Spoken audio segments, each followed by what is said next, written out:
Hi guys, welcome back to the Sober Confession, where we converse and confess with a sober mind. This is your host Jenny, your one and only. So we are still going on with the topic of depression and how it affects men. Men tend to be less expressive as compared to women. They tend to battle things on their own. I'm not even sure if they usually talk to their friends. So we want to see how do they usually go about depression. Hopefully, as we do these topics, will help someone out there who's going through the same thing and has no one to talk to. We can always be your virtual friend.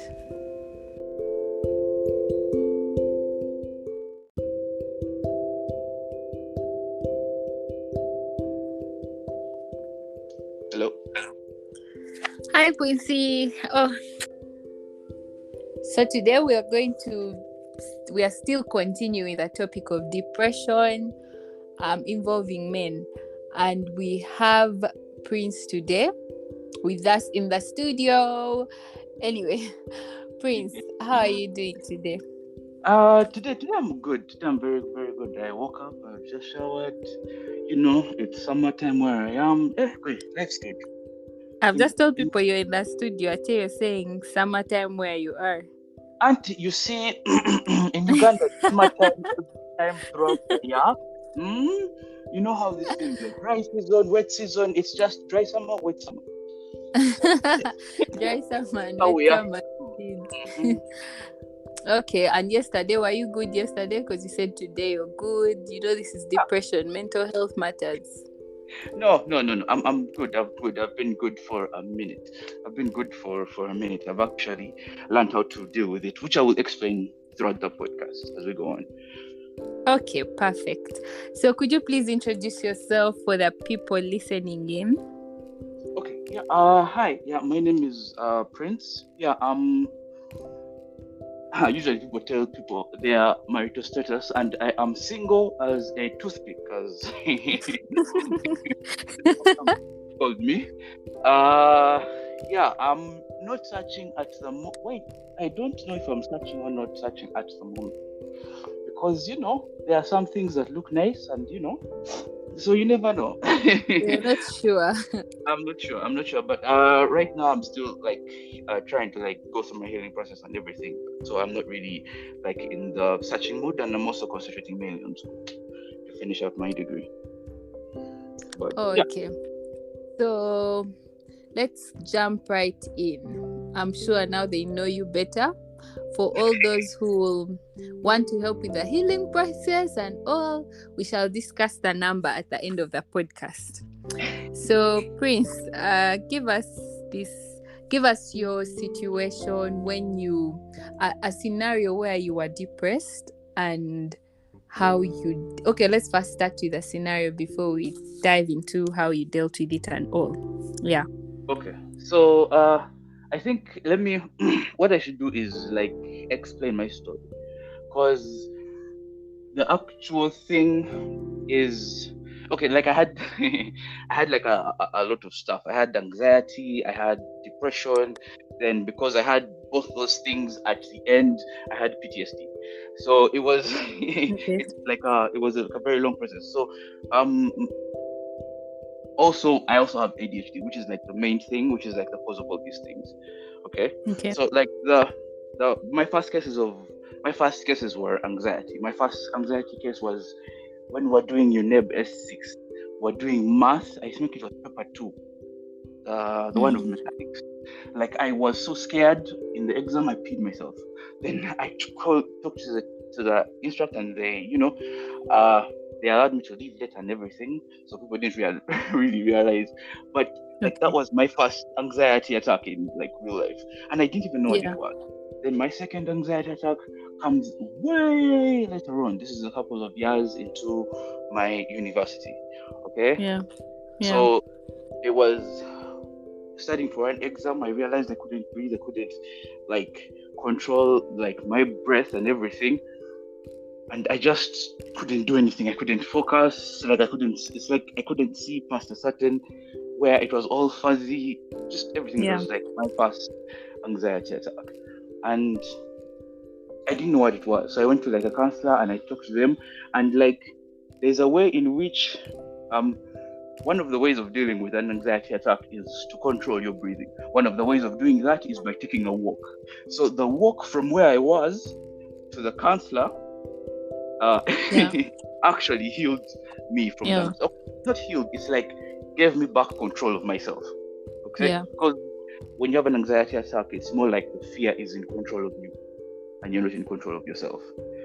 Okay, Okay. so that the walk helped me get back to my normal self. So by the time I reached there, I thought that it was just fine. So I didn't know what was happening to me exactly. So I just kept on thinking, yeah, this is normal. This is just pressure of exams. And then a couple of months go by, then it starts to get real. Like I start losing energy for going out. I am forcing myself to be with my friends. And personally, I am already an introvert. So like I don't like uh okay, like I don't get as much energy from social interactions as other people do. Okay, so Yeah. yeah, so I don't like go out as much. So this time it was even harder than usual. Usually I would go out like once every 3 months. This time I was forcing myself to go out, and every time I'd go out, I'd come back home and I'd feel very, very tired. I was crying often. I was on the floor all the time and stuff like that. Yeah. Then I was failing school.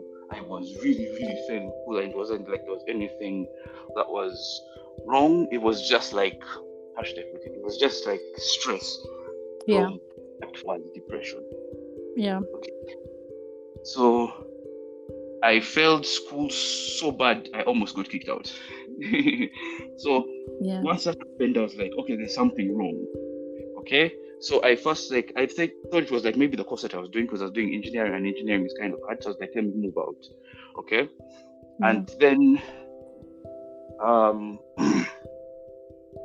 let's see. So when I started doing business courses and I was also failing them, that's when I realized that there was something wrong.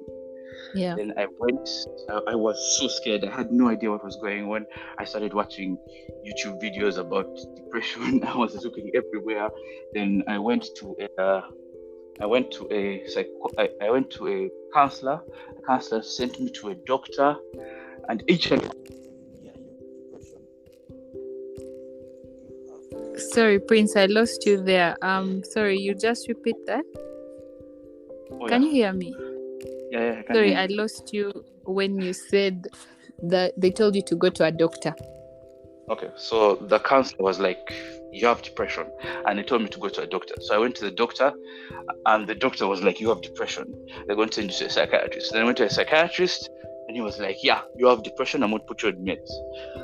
Now, the meds were so they put me on the first dose. Okay, it wasn't working. Okay, then they put me on the second. They doubled the dose, and that kind of worked. It reduced the depression to a manageable level. Okay. But during this time, I was also trying my best. I was watching what I eat. I was hitting the gym. I was what else was I doing? Yeah, those two things. Those are mainly the thing. Drinking water, trying to be with people. I was doing everything to try and fight the depression, but it was not working for me at that time. So I was like, you know what? Let's go for meds. I went for meds, and I was on meds for 2 years. All this time I was out of school. Okay? Yeah. So I was on meds for 2 years, and then most of it I was home. All I was doing was like gym, and I used to go through like several I would be like listening to those YouTube videos that they teach about where they are going through depression and teaching people how to fight depression in the Buddhist way of meditation and everything like that. And I was trying out those things, but it was not working until I met some friend of mine who explained to me introduced me to how meditation works and how like it's responsible. It does some. okay, he didn't actually understand it. He said that it does something to your brain that makes you smarter. So I went and did a little bit more research into the thing. So now, so that people don't think that I'm one of those people who just listened to what is it, conspiracy theories. Okay, so I was like, when I was doing my research, I was very, very, very, very scared, because this is my brain, and like I had to be very careful with the stuff that I was going to do to it to try and help me get myself better. Okay, because I was already on drugs, and the side effects of the meds that are depression meds, they are horrible. In fact, if you want to just Google them, because they're basically the same, they're called SSRIs. Okay, the side effects of SSRIs are horrible. But at that time, I was so desperate that I was willing to live with those side effects for 2 years, and I was dedicated to those meds. I missed 3 times in 2 years, because I would count my pills. My pills were given to me in numbers. So I missed 3 times in 2 years taking my meds. I would take them every day, dedicated, and the side effects were horrible. So I was trying to learn how about meditation, which was supposed to help me with my depression. So I was trying everything, and it wasn't working to the level that I was needed to. So I tried meditation. So now meditation, it works in the way that it makes you more self-aware, which is so that you can see, and you are self-aware of your thinking. You are aware of the way you think, like the way human beings evolved. Okay, sorry, I'm using like some long sciencey thing, but this is the way I understood it, because I had to do a lot of research, and before I could do the research, I had to research the person who's going to teach me, whose videos I was going to go through, to make sure that they actually know what they talk about. Like if the guy says that he was a Harvard professor, he's an actual Harvard professor, and if he says that he did these studies, and I can Google them and find them and the results of the studies. So yeah, the way he explained it is that as we evolved as creatures, the first part was movement. Then from movement, we was thinking about movement. Then from there, as human beings, we've evolved the last part to be able to think about thinking. Now, meditation strengthens that last part that helps you think about thinking, so that you are aware of the way that you are thinking. Okay? But you have to practice it. It is like an everyday thing. I would do 3 hours every day in the morning. Dedicated to it, because at this point, because I was kind of young. I'm still kind of young. And I'm like, now the end of my life. This is my life. I'm not going to be able to have. I'm going to be sad. I'm going to be broke. I'm going to be stupid, all because of depression. So if I do not get this stuff together, I am going to I'm going to have a horrible. I'm going to have an ugly wife, because no beautiful woman wants to be with someone. Someone like that. Yeah, someone who's sad, depressed, and broke and stupid. No, not beautiful. Beautiful women have taste, okay? They don't want sad people, No, they don't want that. No, it's not that they don't want sad people, but the result of the sadness. I get what you. Because you're sad, you can be sad, but you're in a Lamborghini, so the beautiful woman can come. That's the thing, that is now short-lived. Because to try and fight that sadness, you're going to keep running away, and then you hear about things like divorce and stuff like that. Okay? Because people they are sad and they haven't yet dealt with that sadness, and there is no getting away from that sadness. And that's something I experienced in those 2 years. Everything that I was doing, the gym and everything I was trying to do to get me to be happy again, it wasn't working. Okay? But meditation, I was able to notice the way I think, and after practicing for a while, it was after 3 months in 3 months in, I could how should I put it, it had worked on my depression. Obviously, there were so many other things that I was doing in the meditation, especially things like what psychologists call shadow work, where you are like trying to figure out what is wrong with you and how to be a better you, by looking at all those things. Then all Buddhists call feeding the monkey mind. There are just many explanations of the same thing that I found out, and all of them are to be able to think about thinking. And then you can now notice the depression, because it comes in form of a spiral.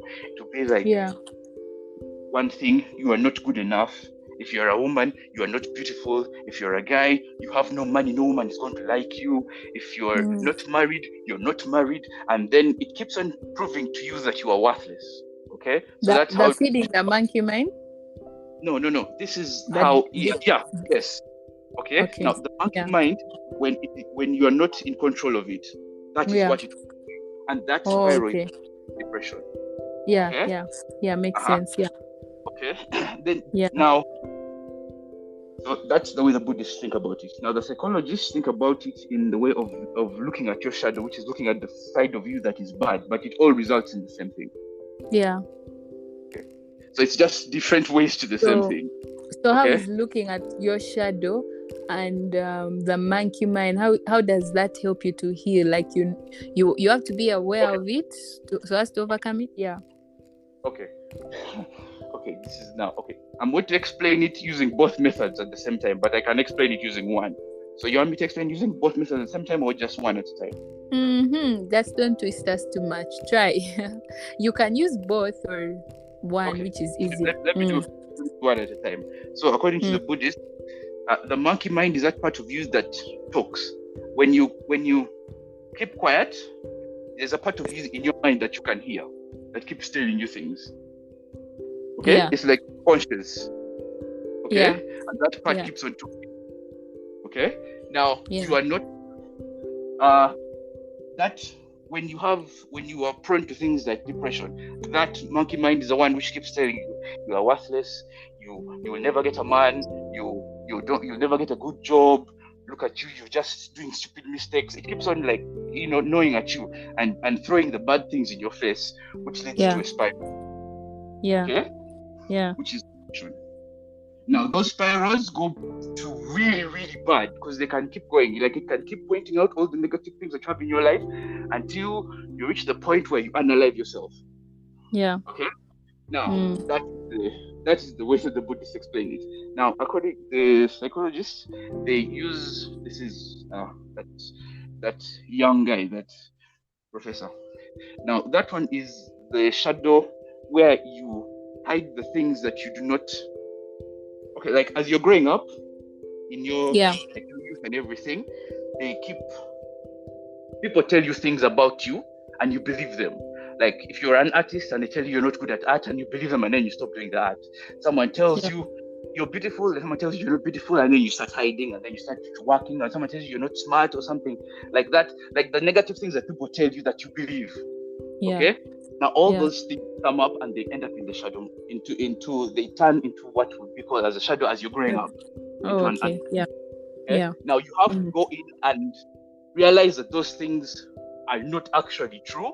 Okay? And free yourself. Is it through affirmative words or... Yeah, you can use affirmative words. Yes. Meditation. Yes. You can use therapy. Therapy is actually the best way, because as you are explaining to the therapist, you are also listening to yourself. Also, you can also use prayer, but you have to be able to listen to yourself. And the main thing is about being truthful. So that you can actually analyze yourself and be a better person and not make mistakes. So, but isn't it so hard to pray in those times? Because most people, when they're in those times, they're just like, I can't pray. You see, the thing is... Okay. Sorry. When you're going to do this in the way of the praying way, is you go to God and you explain to Him exactly how you feel. Okay. You describe what you're going through. Okay? Which will be the same thing as going through your shadow, which will be the same thing as listening to your monkey mind. Okay. Okay. Yeah, makes sense actually. In this thing, you're figuring out who you are and how Yeah. you are the way that you are, so that you can then understand it and then Believe. live a better life. Yeah, Yeah. live a Okay. better So life. Or this thing called meditation. First of all, what time would you wake up to be able to meditate for 3 hours? For someone listening who's like, oh, I need to start doing that. Like, what time? Yeah. you see, for me at this time, my problems were many, and I couldn't do anything else. So Okay. they would wake me up at like 4, okay, Okay. and then I do 3 hours. But scientifically, you only need 40 minutes Oh, a day. okay. 40 Okay. minutes I do fine. My 3 hours was just for me, and it was because I had a lot I had to deal with. There was a lot I Okay. had to break down, which I haven't explained over this thing because it's not enough. There's not enough time. Okay. Yeah. So for the meditation, how do you think because I think meditation, for me, what I understand, first of all, it confuses me. There is yoga, there is meditation and all that. So do you just sit there and it's like listen to your body, like feel how the blood flows, like how your body is, like focus on that and shut out everything outside? Like, could you explain how you think what you think meditation is for someone out there who wants to do it? Okay, the simplest way, especially if you're dealing with depression, is you just sit down and observe your thoughts, which is just sitting down, okay? Yeah. And you breathe in, you breathe out, you breathe in, you breathe out as you're counting your breath. As you do that, after a while, you're going to realize that your mind is going to wander off. And as it wanders off, you're going to think about something. Whatever you are thinking about, just go with it. And it will. Okay. What if it's not good? That is why it's called the shadow. So okay. Yeah, So go into the thing, which is why it is better to go into a therapist who can slowly lead you into that, who can slowly guide you into that area. Okay, into the meditation. Yeah. No. Meditation is meditation is like therapy. Meditation is alone, therapy is with a person. Yes. So you're saying, but it's better to do them both at the same time, like have therapy, someone you're talking to, and meditate as well, yeah? Yes. Especially because I believe if you therapy, but you see, therapy you can go only once a week. Okay? Yeah. Meditation you can do it every day.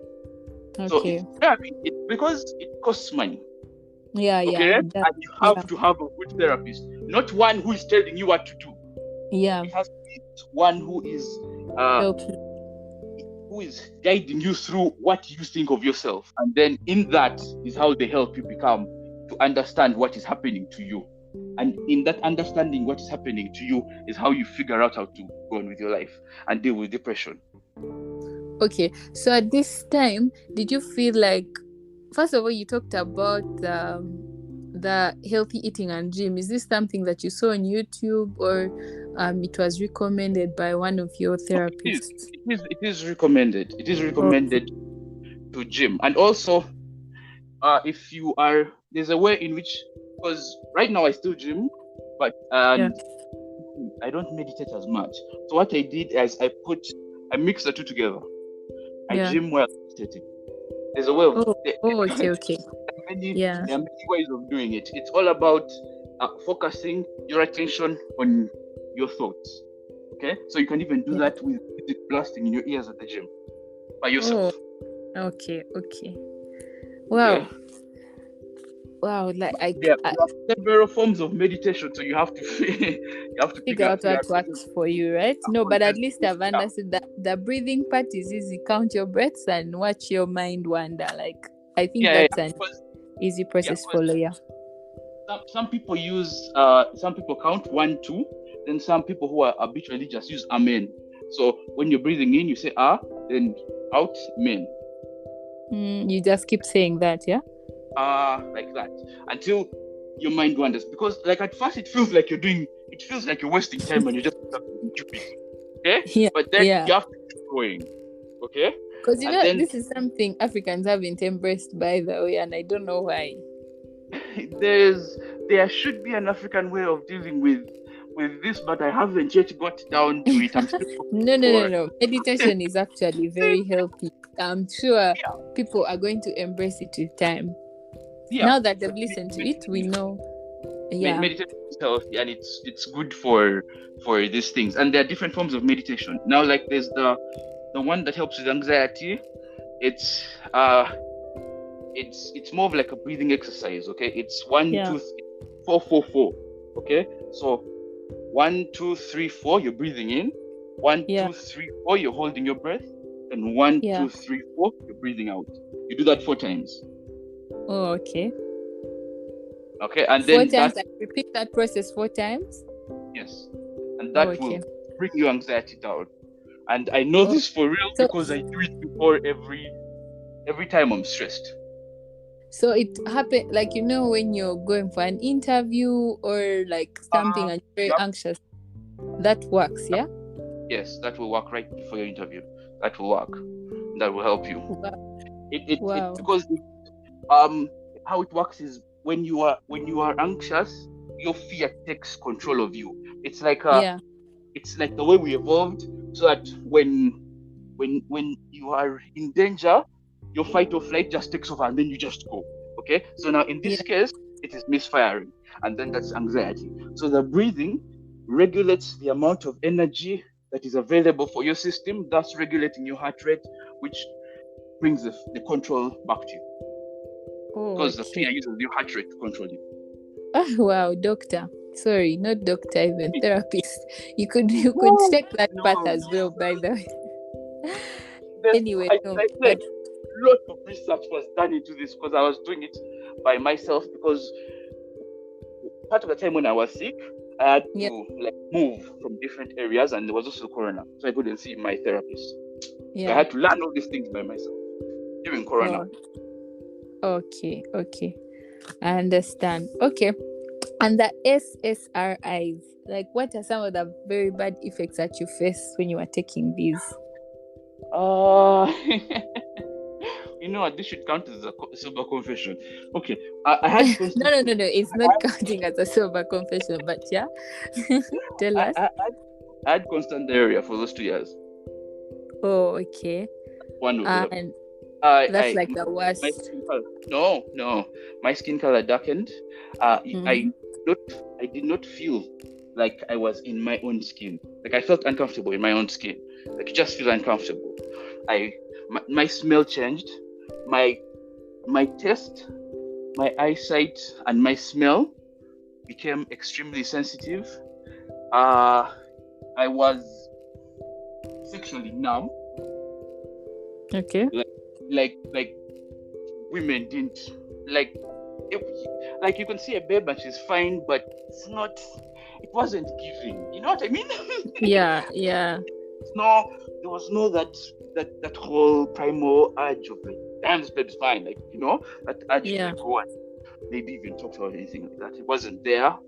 I had my feeling of love didn't exist. Even to your own family. Yeah. Okay. I became less polite or mean. Jesus Christ, there are so many. That's many, and it was really, really horrible. 2 years until I learned meditation, but it is worth it. I know it's worth it, but now like someone listening is like, oh my god. But anyway, it's worth it because but those are very strong side effects. Those 2 years, the reasons why I continued for those 2 years was because it was worth it. SSRIs work differently on women as they do on men, so they will also affect your period. Yeah. Women, and also probably become more emotional. Okay, so they have all those side effects. Yeah, those are so many. So it generally affects the hormones, I guess. Yep. Okay. But trust me, in comparison to the way I was when I was bad, this was better. Okay.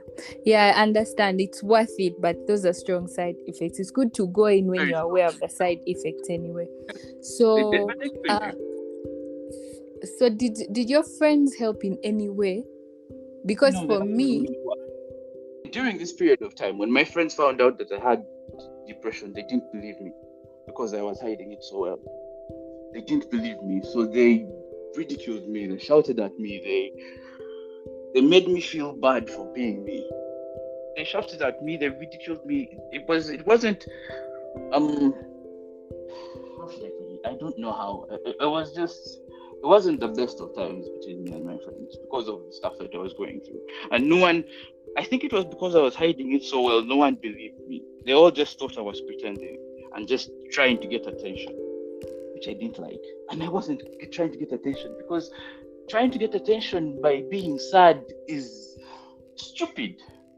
Okay? It's like you can't, yeah, like you can't put out, like it's just no, you don't use if it's real sadness, you are embarrassed by it, you are hiding it, yeah, you don't want people to know that you are really really sad because it yeah, feels like they can use it against you. You feel like you're prey around your friends, and my friends did really treat me well at that time, but it was not all of them.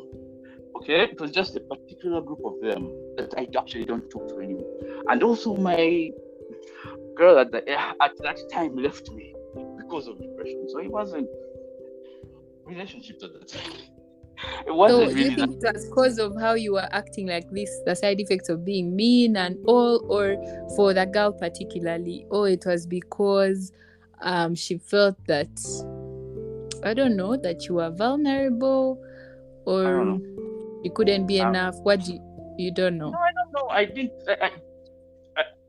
I can't speculate because then that would just be me saying bad things about myself, and I Okay, can't okay, ask I her understand. because we don't really speak anymore. And it's not like I Okay. hold it against her or anything because as you said, as I said that I've been meditating and going through my shadow, I realized that it could have also been me.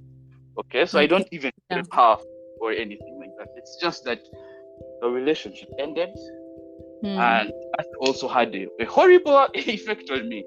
I haven't really explained that part to you, but maybe next time. Yeah, we we shall have a part, don't worry. And I think it's a good thing to check on our friends Yes, it is. because Yeah, yes, it is. But then you see, there are two types of things. There are two types of people. There are extroverts and then there are introverts. Okay, so yeah, extroverts, um, the way depression will go to extroverts is they will have to deal with it externally. They have yeah, to go through their, I don't know. I don't remember how this guy put it. They go through their pain externally, whereas introverts have to go through their pain internally. So, like an extrovert will need to be with friends, okay, because that gives during them, depression. yes, okay. Okay. Whereas an Yeah. introvert might not want to be with their friends because that makes it hard for them to be, because, like, for example, me who's an introvert, okay, Yeah.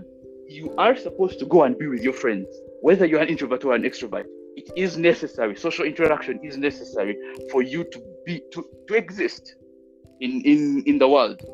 But introverts do it much less than extroverts.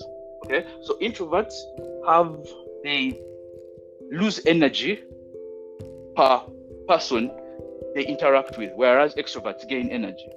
So extroverts need to socialize in order to get over depression, whereas introverts, unfortunately, might have to battle it out on their own, which is very Oh, unfortunate. yeah. So yeah, I actually noticed. Yeah, most introverts, when you ask them when they're not okay, they would not open up until they are ready to. Yeah, until Um, yeah, and they'll give you an excuse. Like mine was, I have to try and understand what's happening to me.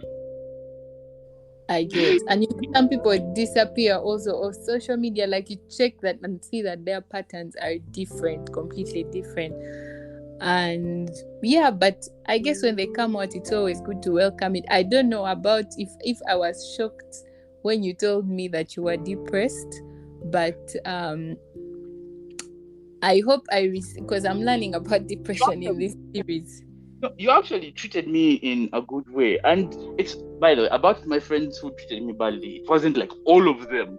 It was Yeah, like three of them, three of them who treated me badly. But it those hurts are me. this. Yeah. Yeah. And that is also part of like, okay, like when I was dealing with my depression, after I found out that introverts and extroverts deal with things differently, I also tried to find out the different ways in which like people are different in their characters, and there's also a way in which people deal with their negative feelings. Okay, it's like part of Yeah. your character, the way you deal with your negative feelings. Yeah. I found out personally, I am not, as a character trait of mine, I have a higher level of negative feelings, stress level. Okay. It's like I overreact. Hmm. You see what I mean? Compared to Yeah. someone who has better feelings with their negative thing, which is also one of the reasons why I have depression. Now, because I am the way that I am, the few Yeah. friends who treated me badly, they hurt me Yeah. so much that I withdrew from everyone. Okay. So Which is not a because good you have thing. few friends, you have few friends and they treated you badly, so you withdrew from everyone because the sample space you are using, you're like, okay, I don't think I'm ready. everyone is going to hurt me at that time. I understand. Which is bad. Which is bad. Whether you're an introvert or an extrovert, you need social interaction, especially to combat the negative ideas that you have. That monkey mind, stroke shadow, whatever that I've been talking about, can be very, very loud in your ear. That you have not see anything other than the negative things that are happening to you. Okay? Which is really bad. Which is why you need people. Everyone needs people. Yeah, that's true. Yeah, that's true. We were not created.